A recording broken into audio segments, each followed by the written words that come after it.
Tchaikovsky was a great fan of Robert Schumann. He loved his music, he loved the strength and the gentleness combined of what Schumann created. And in his Third Symphony, Tchaikovsky sought to pay homage to Schumann's Third Symphony. Schumann kind of broke the mold when he wrote his third, the famous Rhenish Symphony, and cast it not in 4, but in 5 movements. And that's why the present Tchaikovsky Symphony is the only one of his 6 symphonies that's in 5 movements instead of 4. It was a very conscious way of tipping his hat to Schumann and what Schumann had achieved in his Third Symphony. I'm going to be talking at our concerts, both the Renton concert and the Meany Hall concert, a little bit about how the musical mechanics of this Tchaikovsky symphony work, and I don't really want to go into it here, but suffice to say that Tchaikovsky, who has for years been beaten up, buffeted, bruised, battered for being a man who was an emotional slush pump and didn't pay enough attention to form and structure, this symphony is unbelievable and is, just like Beethoven's Fifth, this whole symphony is bound together by one 4-note idea. And if you want to learn more about that, you're just going to have to show up and hear the live performance. Johann Sebastian Bach wrote a whole series of works that he called chorale preludes, in which he would take a famous hymn tune, sometimes one not even by himself, but surround it with pure Bach. So you got this hymn tune poking its little voice out from amidst these lovely contrapuntal lines that Bach wrote. Probably the single most famous one that he wrote was Wachet auf, which is the third chorale prelude that Respighi chose for this suite. The tune is...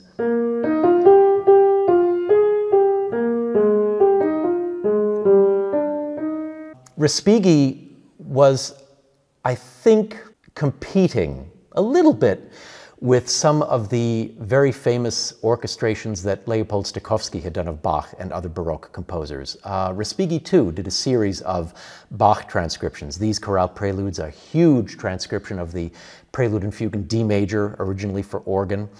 And I think that, like Stokowski, he was trying to use the orchestra to emulate the sound of the organ.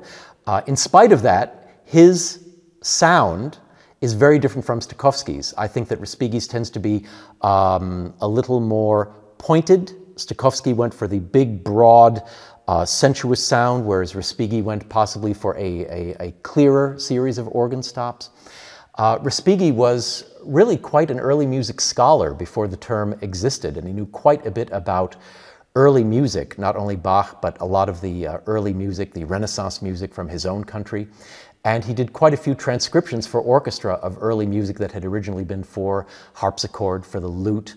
But he had such a lovely way of putting his own stamp on it, of giving it a little harmonic twist that it might not originally have had. There are 3 suites for orchestra called Ancient Airs and Dances, in which he took music that was originally written for the lute, and he did some quite lovely things to them. There's one lute dance where the middle section has an ostinato in the bass that is just the same 3 notes over and over. And over that the lute goes.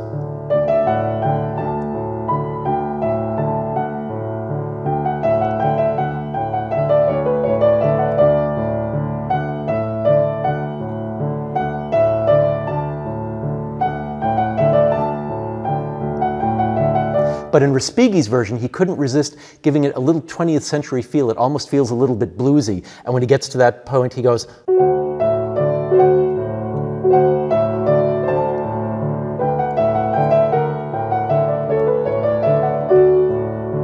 So always the 20th century master, never forgetting what century he lived in, even though he was paying homage to much earlier music. These Bach transcriptions are really quite lovely. They are true to Bach and at the same time bespeak a composer with a very strong identity all his own. I'm a card-carrying member of the Ralph Vaughan Williams Society. I don't think that will surprise anybody who knows how devoted I am to his music.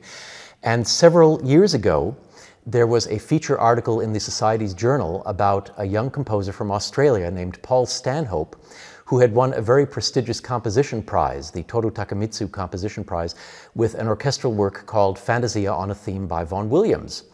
And needless to say, it piqued my interest, and I managed to find a couple of excerpts from the piece online, and I said, this sounds wonderful.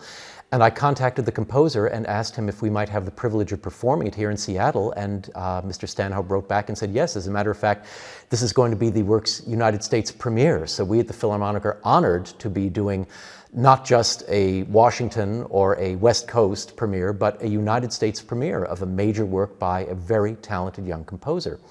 Just as Vaughan Williams, in one of his most famous works, paid homage to an earlier master, the Fantasia on a Theme of Thomas Tallis, which I'm sure most of you know.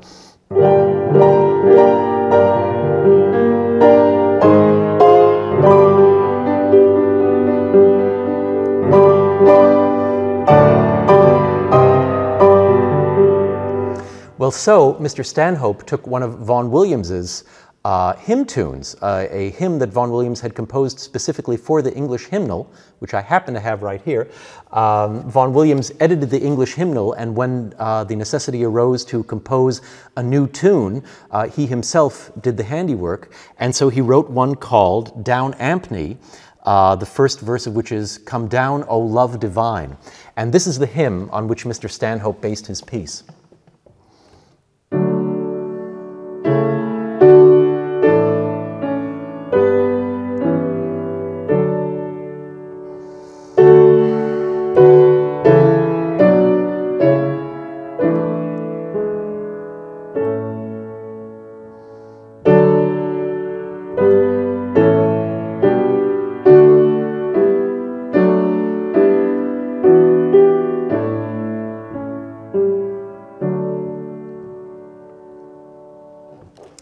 And on that very beautiful hymn tune, Mr. Stanhope has composed a suite of incredibly clever and quite beautiful, strong, passionate variations.